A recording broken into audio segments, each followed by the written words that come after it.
Para dosen penguji, hari ini kita akan mengikuti sidang akhir dari Saudari Rasti Aulia Anggraini dengan judul skripsi deteksi jaringan perangkat IoT menggunakan intrusion detection system berbasis machine learning untuk keamanan jaringan. Dan untuk Saudari Rasti Aulia Anggraini, Anda diberi waktu sekitar 15 menit untuk mempresentasikan hasil penelitian Anda. Kepada kamu, silakan. Perkembangan teknologi IoT sangat pesat. Berdasarkan data dari Statista pada tahun 2025, diperkirakan terdapat lebih dari 75 juta perangkat IoT di seluruh dunia. Sayangnya, banyak perangkat ini tidak dibekali sistem keamanan yang memadai. Hal ini menjadikannya target tempat untuk serangan cyber seperti botnet Mirai dan Gaslight. Sistem IDS tradisional yang berbasis SageMaker tidak cukup efektif di lingkungan IoT karena pola lalu lintasnya sangat berbeda. Oleh karena itu, pendekatan berbasis machine learning menjadi solusi yang menjanjikan karena bisa belajar mengenali anomali dari pola data. Pada rumusan masalah dan tujuan penelitian, di rumusan masalah yang saya angkat adalah bagaimana cara mendeteksi anomali pada jaringan IoT secara efektif dan efisien. Jadi tujuan utama dari penelitian ini adalah untuk mengembangkan sistem IDS berbasis machine learning yang mampu membedakan lalu lintas normal dan mencurigakan. Model yang digunakan yaitu random forest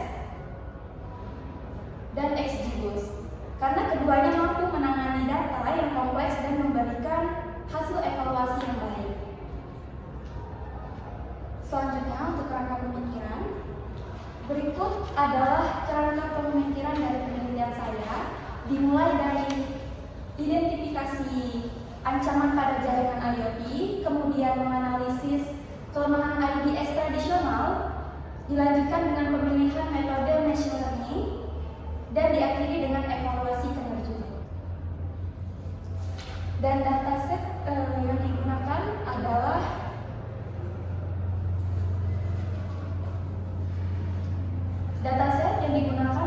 Embayot yang berisi trafik dari perangkat IoT yang normal maupun yang sudah disusupi malware. Dengan menggunakan pendekatan ini, saya berharap IDS yang dikembangkan dapat mendeteksi ancaman lebih adaptif dan akurat. Pada hipotesis dan kontribusi, hipotesis utama saya adalah bahwa IDS berbasis machine learning ini dapat mendeteksi anomali dengan akurasi lebih tinggi dibanding sistem tradisional. Hipotesis pendukungnya antara lain model Ansible seperti XGBoost dan Random Forest memberikan hasil terbaik. Kontribusi akademiknya adalah metode deteksi yang bisa menjadi referensi penelitian lanjutan. Data sisi praktis, model ini bisa diadaptasi oleh industri yang mengamankan jaringan IoT. Bab 2 untuk tinjauan pustaka. Saya mempelajari berbagai literatur termasuk studi dari May dan et al. Dan Andy et al. Yang membuktikan efektivitas machine learning dalam deteksi botnet. IDS tradisional kurang bisa mengenali serangan zero day, sedangkan machine learning atau ML itu dapat belajar dari data dan mengenali pola abnormal tanpa tergantung dari tanda tangannya. Nah, dataset Embayot ini juga sangat banyak digunakan sebagai benchmark. Mereka menyajikan data dari perangkat IoT ini. Untuk dataset dan alat, saya menggunakan dataset Embayot itu yang mencakup trafik dari perangkat IoT dengan kondisi normal dan diserang malware seperti seperti Mirai dan Baseline. Alat yang saya gunakan juga itu dalam penelitian meliputi Python, Jupyter Notebook, dan Scikit-learn dan XGBoost.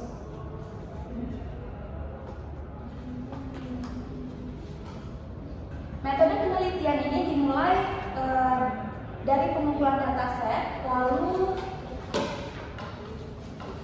dilakukan processing seperti normalisasi dan model encoding, dan data dibagi menjadi 80% untuk pelatihan dan 20% untuk pengujian. Model Random Forest dan XGBoost dilatih secara terpisah, kemudian dievaluasi menggunakan metrik seperti akurasi, precision, F1 score, dan recall.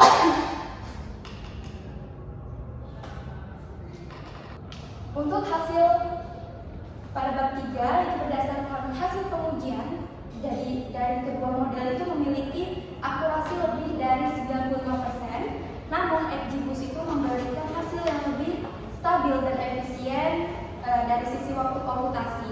Selain itu tingkat false positifnya juga lebih rendah dibanding Random Forest. Ini menandakan bahwa XGBoost itu lebih cocok untuk lingkungan IoT yang resource-nya terbatas. Untuk analisis dan pengamatan, selama proses eksperimen saya mengamati bahwa tidak terjadi overfitting karena nilai akurasi training dan testing relatif seimbang. Serangan yang paling terdeteksi adalah botnet Mirai, false positive rate juga berada di bawah 5%, yang berarti model cukup andal dalam membedakan lalu lintas normal dan abnormal. Untuk kesimpulan dan saran, kesimpulan dari penelitian ini adalah bahwa pendekatan machine learning itu khususnya XGBoost sangat efektif untuk deteksi anomali jaringan IoT.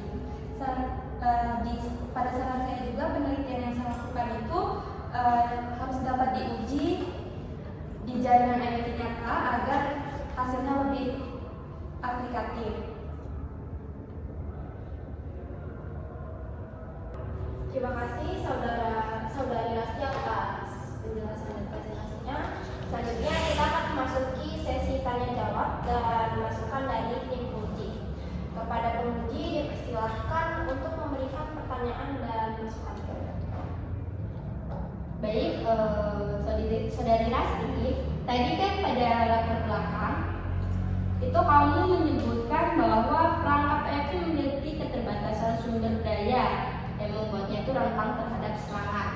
Nah, bisakah kamu memberikan contoh spesifik bagaimana sih keterbatasan ini mempengaruhi kerentanan keamanan dan mengapa IDS itu berbasis machine learning menjadi solusi yang lebih baik dibandingkan MDS tradisional dalam konteks ini? Terima kasih Ibu atas pertanyaannya. Keterbatasan sumber daya pada perangkat IoT seperti biaya komputasi, memori, dan penyimpanan yang rendah itu membuatnya sulit untuk mengimplementasikan mekanisme keamanan yang kompleks seperti enkripsi kuat atau firewall tradisional. Jadi contohnya perangkat IoT yang sering menggunakan password atau firewall yang tidak diperbarui karena keterbatasan memori dan kemampuan update seperti yang dieksploitasi oleh botnet Mirai dan ADS tradisional itu juga berbasis tanda tangan meskipun efektif untuk serangan yang sudah diketahui, dia tidak mampu mendeteksi serangan zero day atau varian baru yang tidak memiliki signature di database mereka. Jadi sementara itu traffic IoT itu memiliki pola signature di database mereka. Jadi traffic IoT itu memiliki pola yang unik atau seragam yang sulit dijangkau oleh tanda tangan yang statis. Nah, IDS ini berbasis machine learning yang menawarkan solusi yang lebih adaptif, dan pada algoritma seperti Random Forest dan XGBoost ini juga dapat mempelajari pola traffic normal IoT secara otomatis dan mengidentifikasi penyimpangan yang menunjukkan anomali, bahkan untuk serangan yang belum pernah teridentifikasi sebelumnya atau zero day itu. Ini memungkinkan deteksi yang lebih fleksibel dan scalable. Tadi Anda menggunakan dataset MBLT yang mencakup lalu lintas di Mirai Bus Flight. Itu mengapa memilih dataset ini penting untuk penelitian kamu? Dan bagaimana karakteristik dataset ini mendukung tujuan kamu dalam mendeteksi anomali? Terima kasih Ibu. Jadi pemilihan dataset MBLT ini sangat krusial karena beberapa alasan. Jadi pertama, dataset ini dirancang khusus untuk deteksi botnet pada perangkat IoT yang sangat relevan dengan fokus pada penelitian saya. Dan yang kedua, jadi dataset ini mencakup trafik dari 9 perangkat dari 9 perangkat